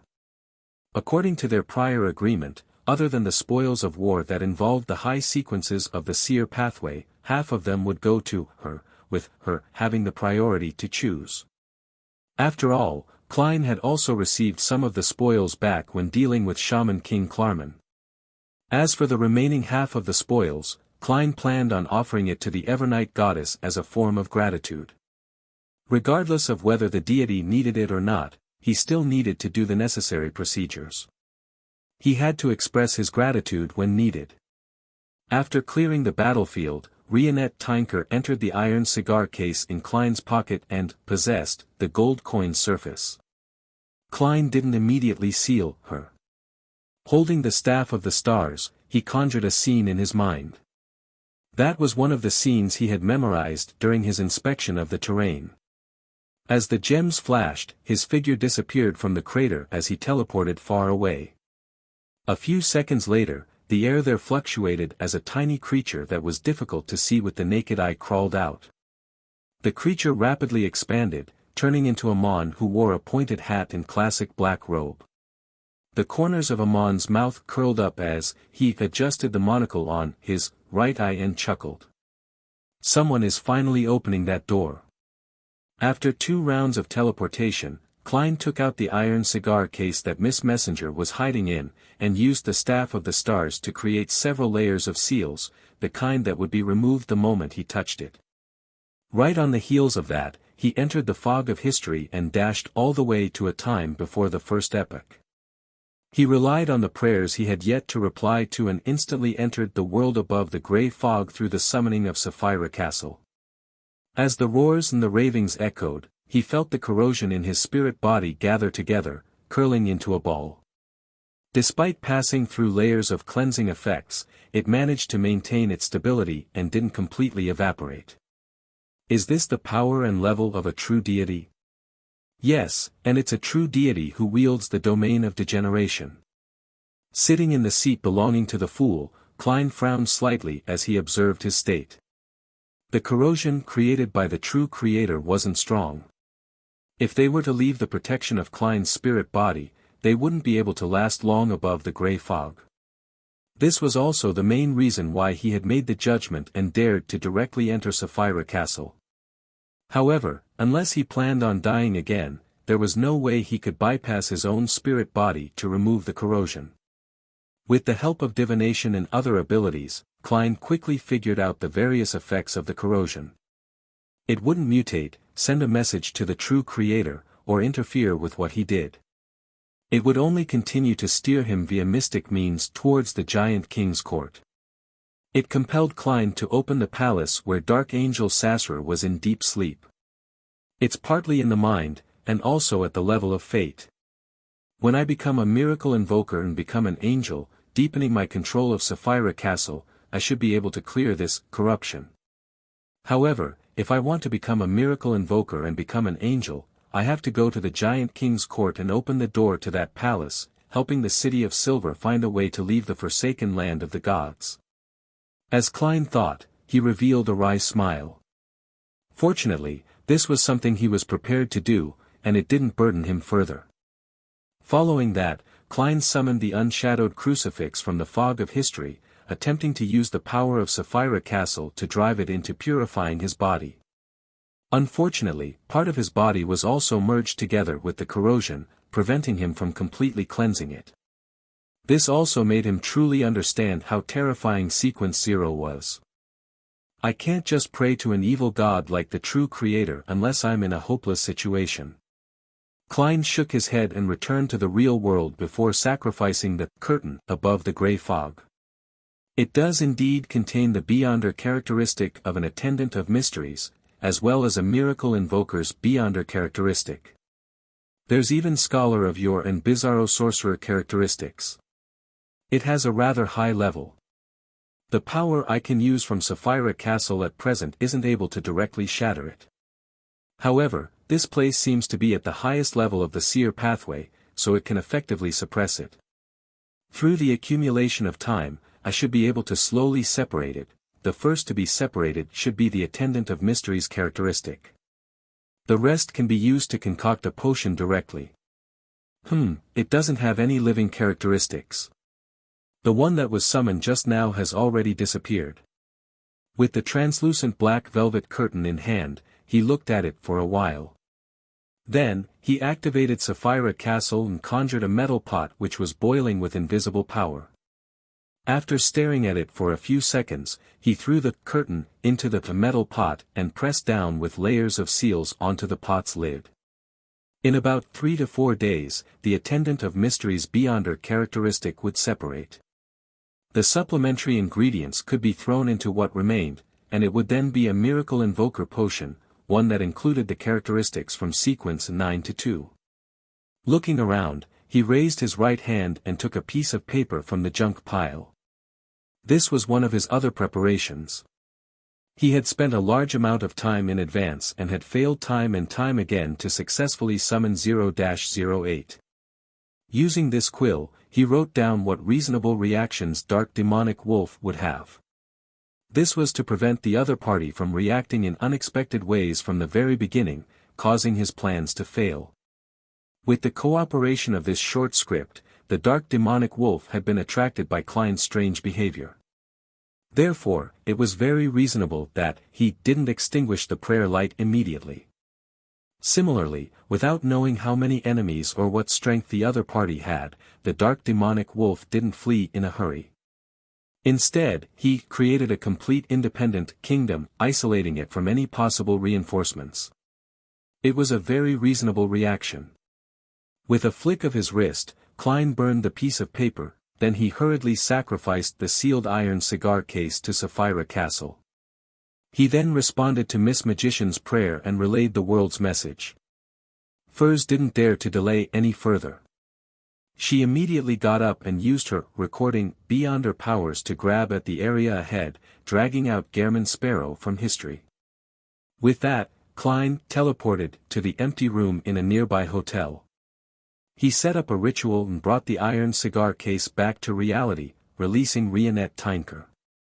After thanking Miss Messenger and watching her take away half of the Beyonder characteristics, he changed the ritual and began to perform a sacrifice to the Evernight goddess.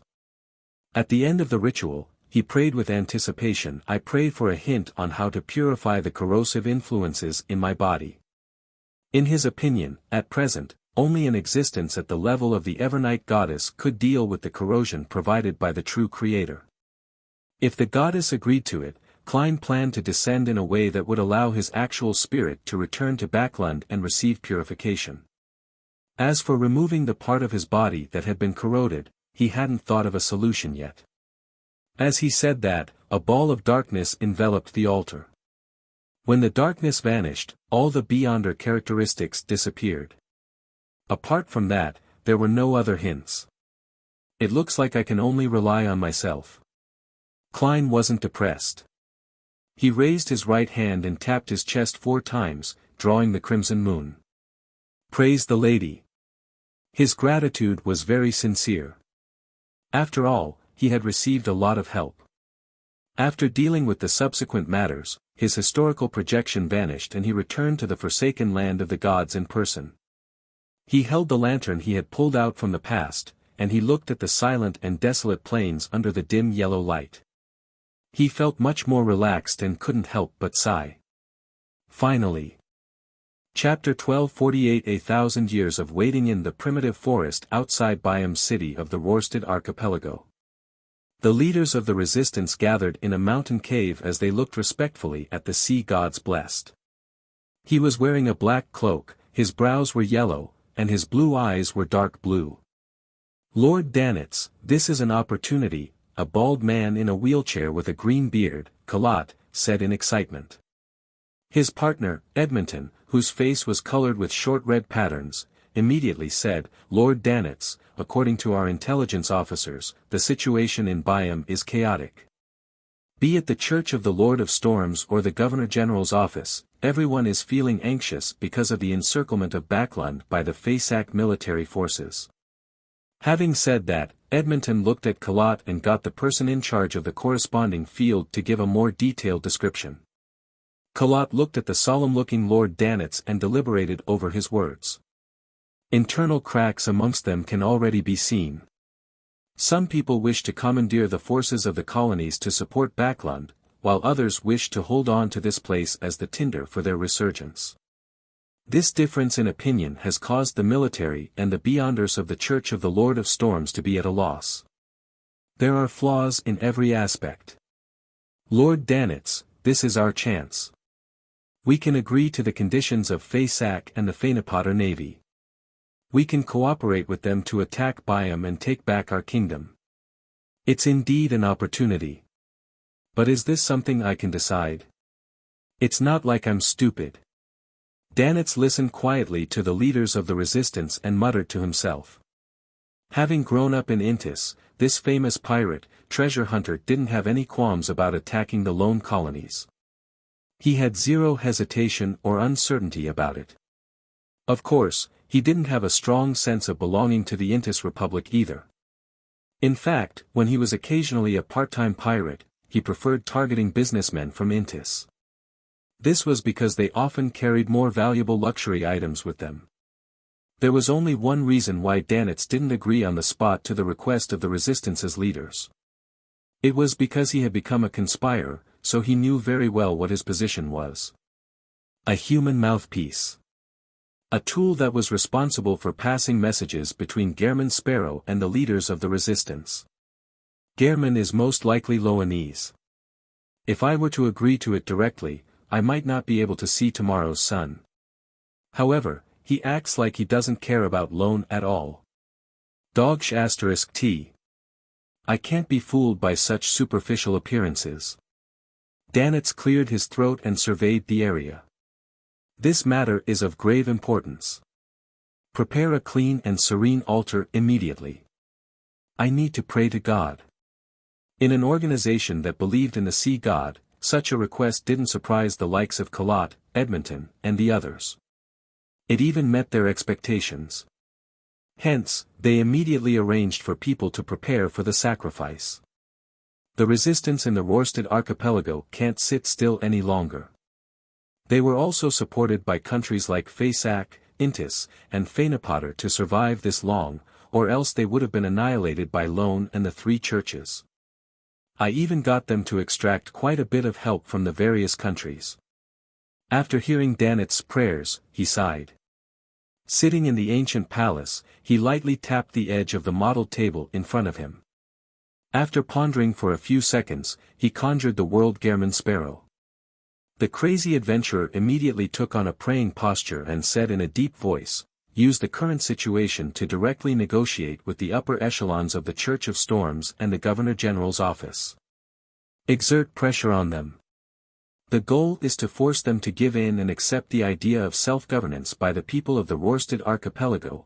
The resistance can guarantee that the Loanese will have most of their interests protected, allowing them to mobilize the troops and Beyonders to reinforce Backlund.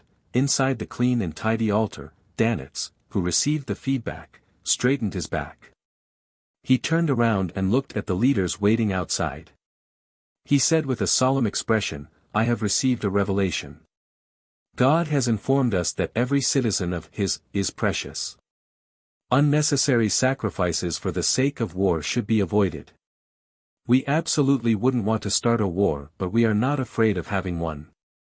In short, let's try to use the present situation to negotiate with Lone with our forces, forcing them to make a concession that will satisfy most of us. If not, we can consider war. God says to remember the hatred, but don't let it blind your rationality. The people around you and a beautiful future are the most important things. After becoming a conspirer, Danitz realized that his powers of persuasion and his ability to fabricate explanations were increasing by leaps and bounds. Many a time, his thoughts would automatically take shape when he opened his mouth. Kalat, Edmonton, and the other leaders of the resistance all had a deep hatred for the lone colonial masters, but the words of the sea god and Lord Danitz had successfully wavered their resolve.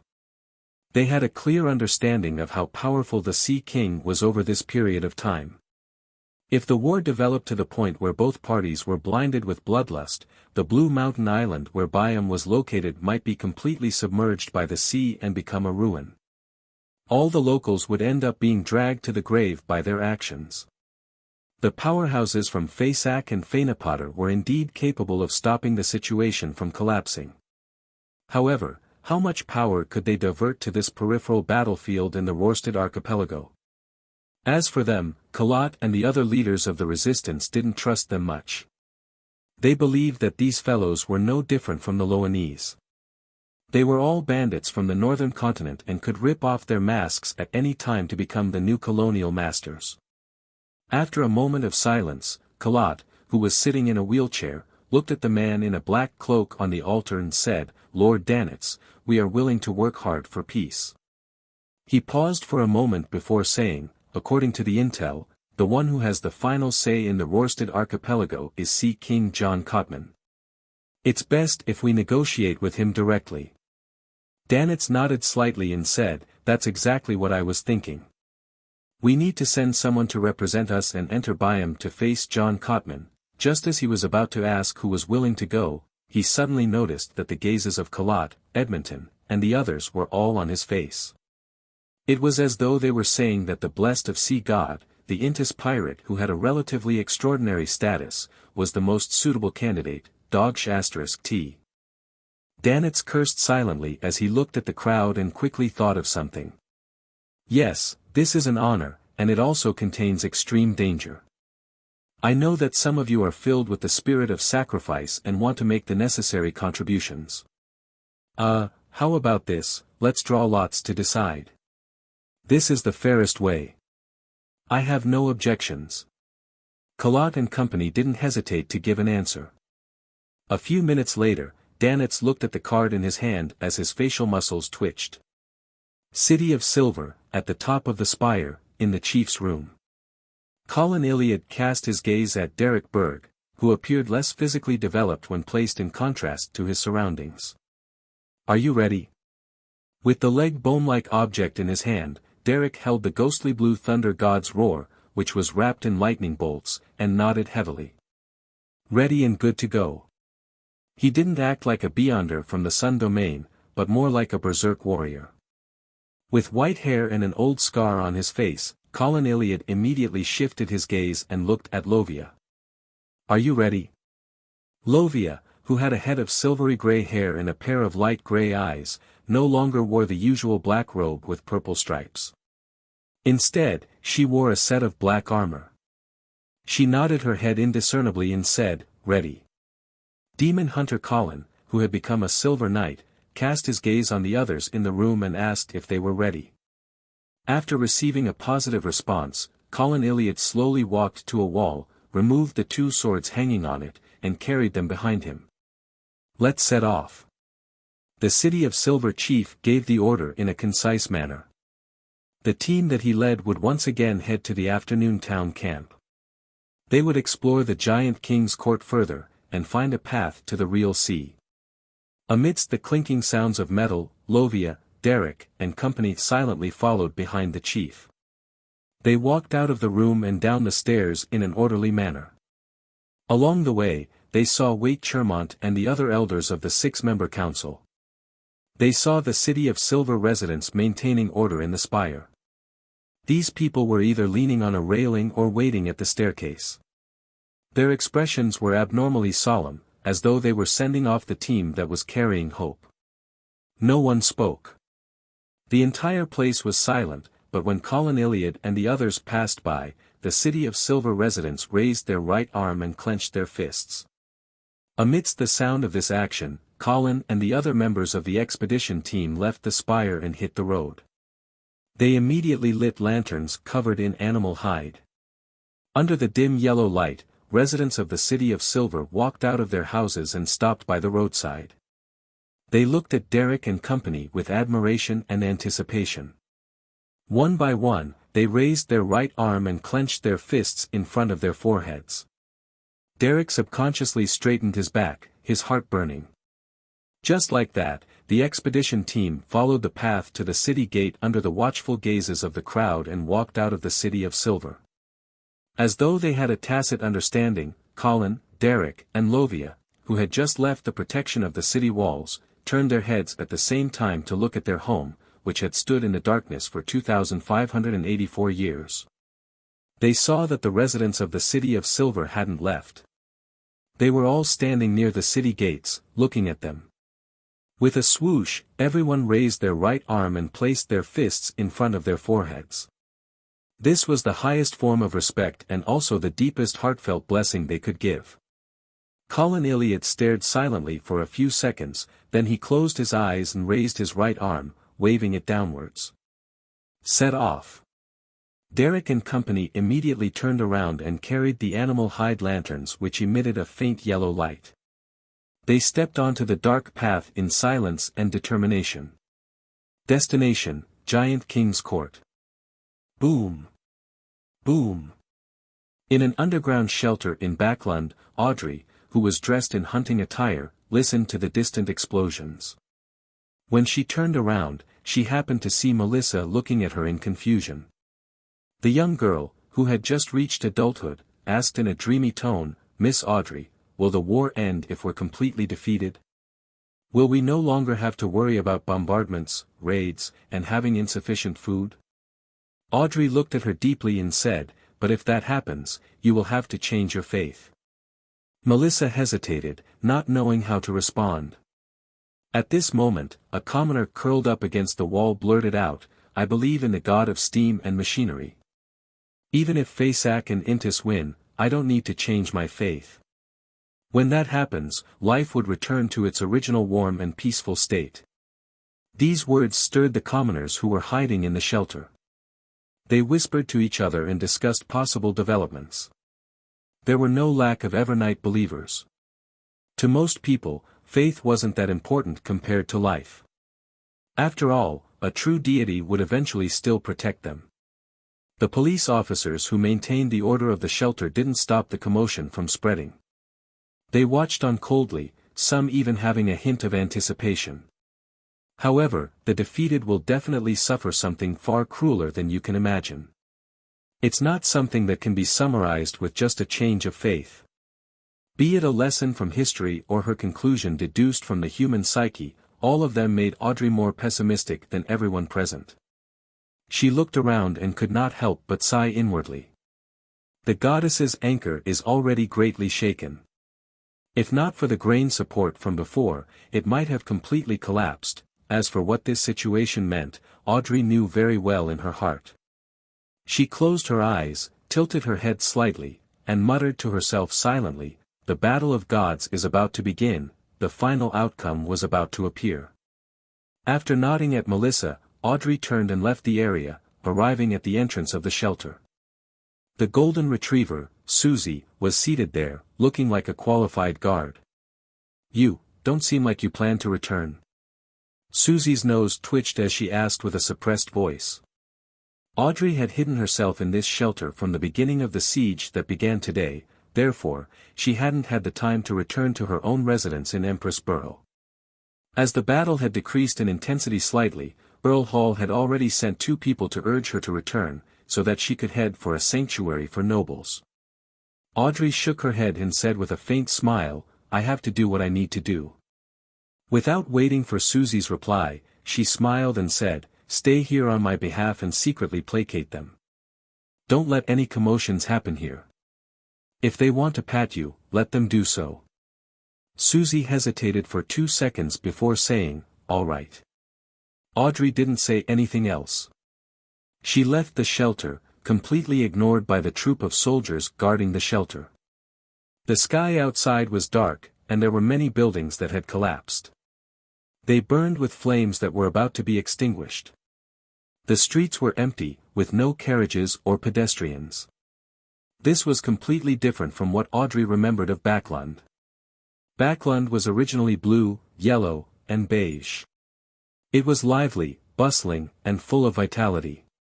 But now, it was grey, black, and scarlet. It was in shambles, disorder, and somewhat silent.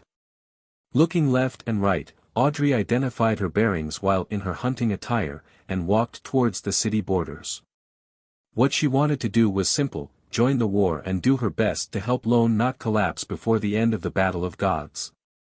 If the winner of the Battle of Gods was the opposing side, she would use various methods, such as hypnosis, mental plague, and other means, to prevent the soldiers, officers, and beyonders from venting their emotions, as well as reduce the damage brought by the war. Amidst the flickering flames, Audrey quickly passed through them and ran into the distance. Rorstad Archipelago, City of Generosity, Biome. In a room at the top of the Cathedral of Waves. Dressed in a black cloak, Danitz met the legendary cardinal of the Church of Storms, the high-ranking deacon of the mandated punishers, Sea King John Cotman. Glancing at the muscles that filled up his priest robes, Danitz swallowed the words he was about to say, and he deliberated for a moment before saying, "I come with good intentions." For some reason, he felt that his skin was numb, as though invisible lightning was dancing on them. Good intentions?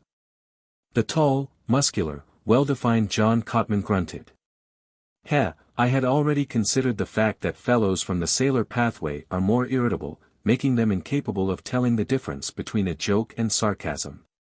Once their anger erupts, they don't even consider the overall situation.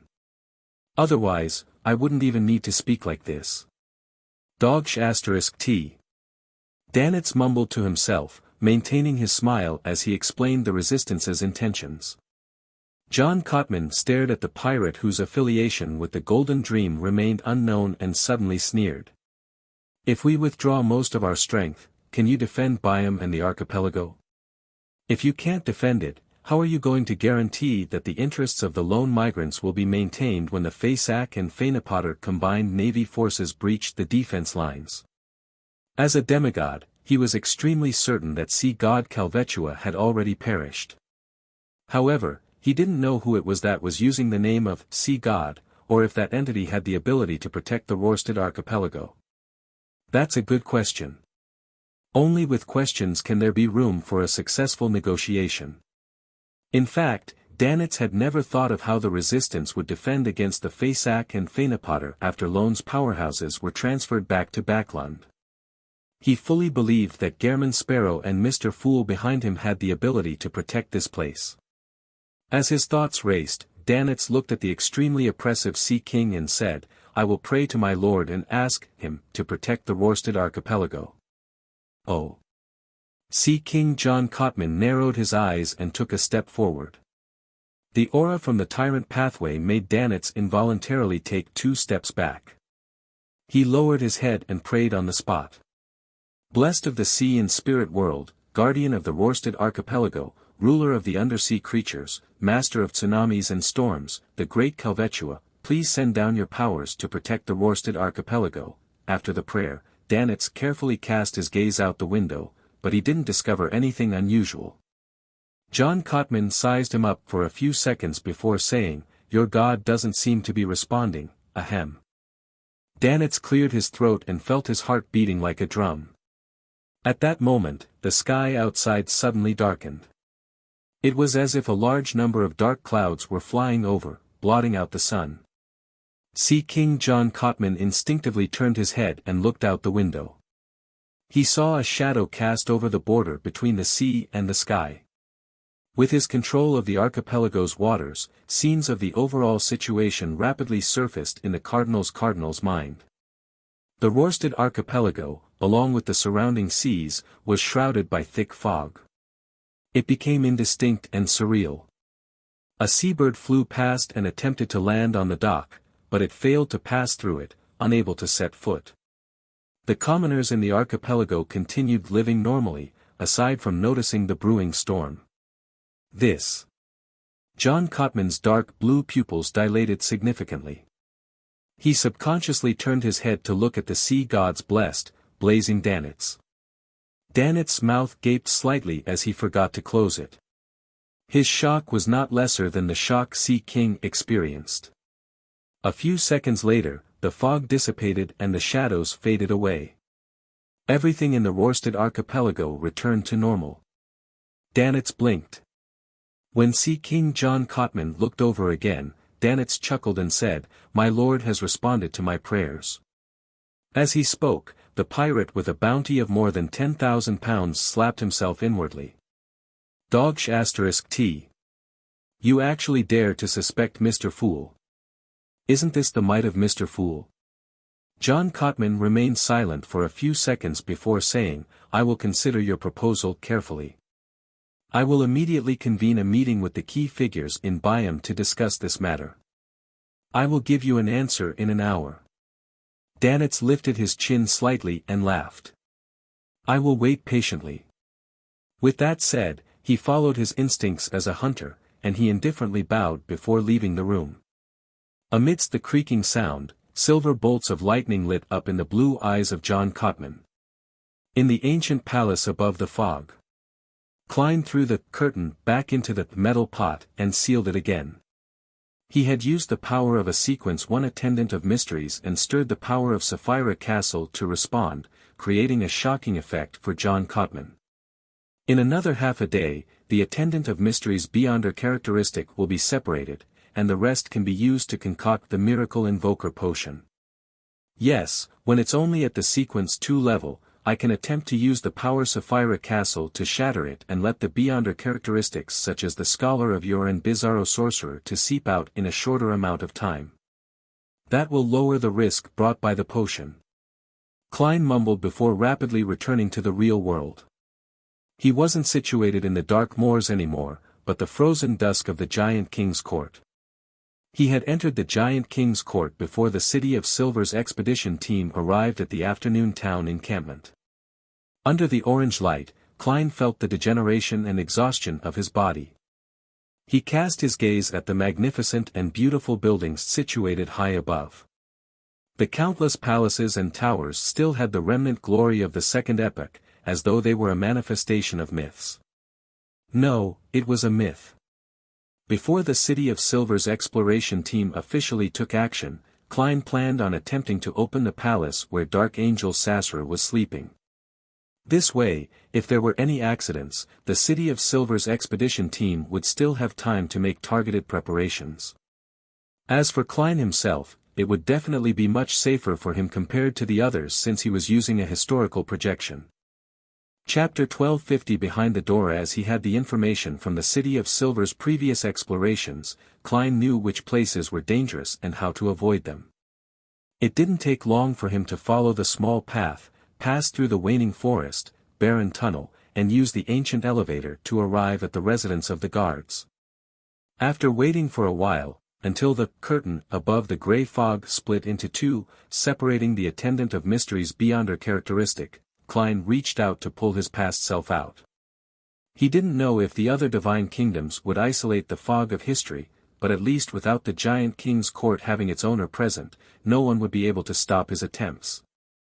Unfortunately, this matter involves too many levels. I can't obtain any results from divination, otherwise, I will feel more at ease. Klein shook his head and muttered to himself. He was in no hurry to jump into the fog of history. He first took out 2 items and handed them to his projection. One of them was a deep black wooden box. It contained the ashes of giant guardian Grozel. Klein had never forgotten his promise. He had originally wanted to wait for Little Sun's second exploration of the Giant King's court before handing him Grozel's ashes and getting him to help do the burial. However, due to various matters, he ended up coming to the forsaken land of the gods and entering the Giant King's court. As for Snowman's ashes, Klein planned on scattering it into the Golden Sea just as he was about to leave the forsaken land of the gods. It was a sea churning with the divine blood of the ancient sun god. After handing over the urn and the black iron key from Vice Admiral Iceberg, Klein followed his usual practice and leaped into the fog. He dashed to the fragment of light that represented a time before the first epoch, and he allowed his consciousness to naturally shift to the projection he had summoned. This projection didn't hold the staff of the stars and only wore creeping hunger. This was because the palace that the giant king lived in was still quite a distance away. There were many troll statues blocking him, so Klein couldn't guarantee that he would reach his destination in 5 minutes. Right on the heels of that, he made the glove on his left hand transparent as he disappeared from where he was. In the next second, Klein appeared outside the guard's residence with the huge black iron key. He hadn't teleported too far away.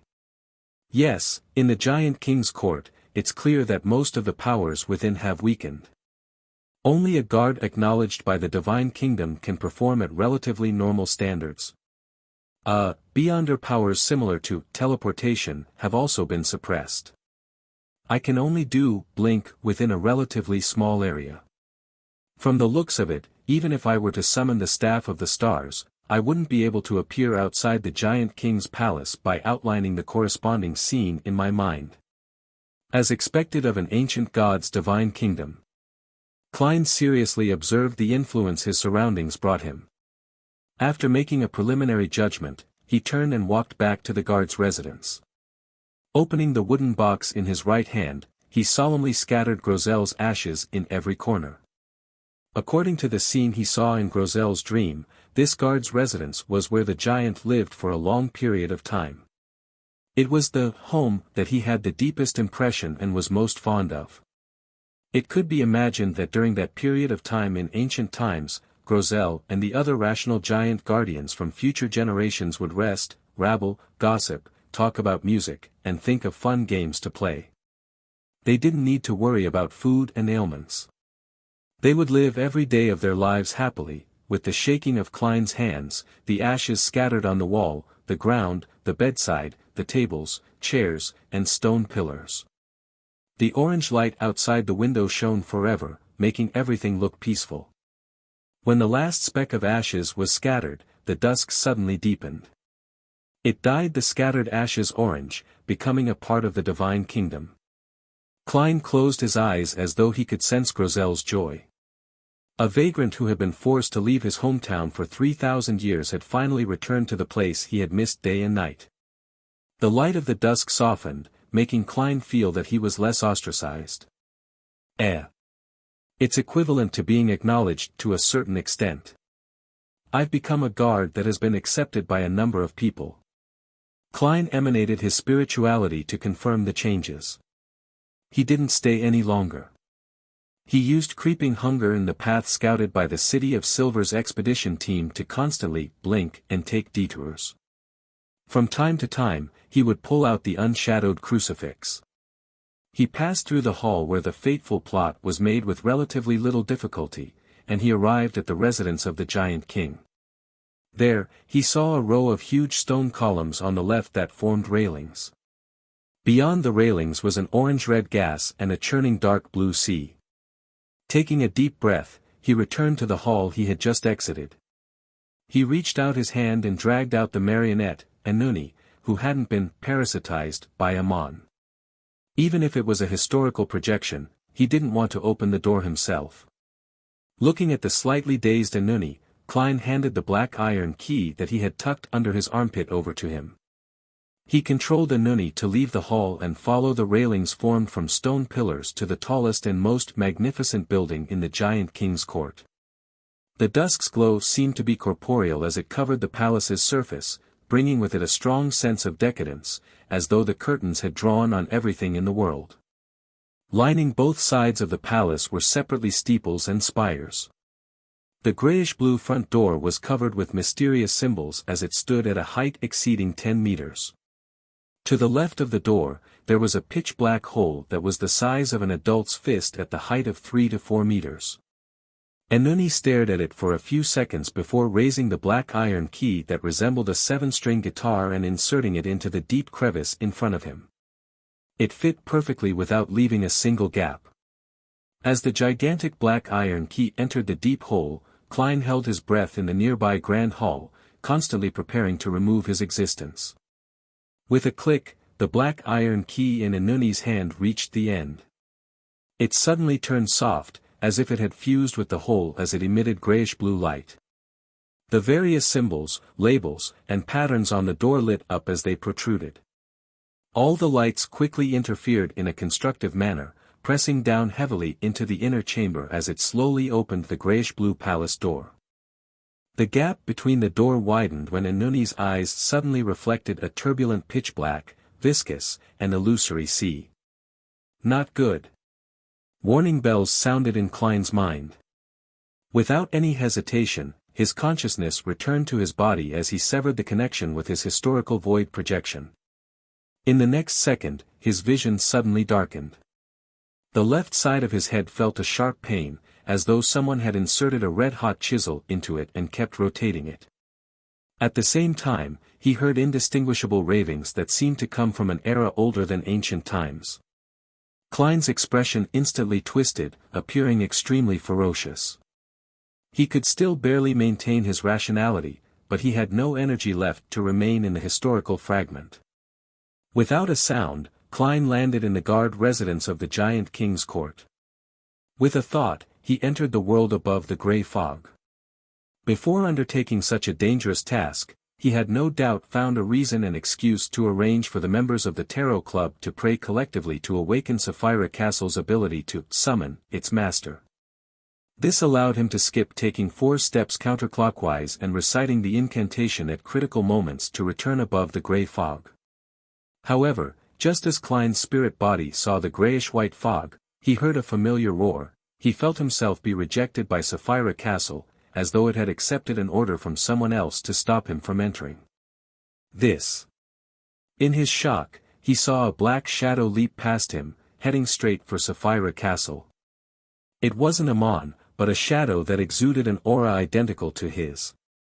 Subconsciously, Klein influenced Sapphira Castle and made it reject the intruder. Then, he succeeded. The shadow was also blocked by the grayish-white fog as well. Right on the heels of that, he and the shadow fell back into the real world at the same time.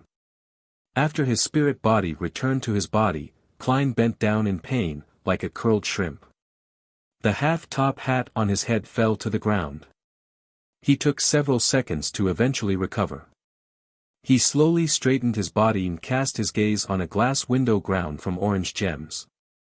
The window reflected his current appearance, with the bridge of his nose as a border. His right face was the same as usual, but countless objects were crawling out of his left face.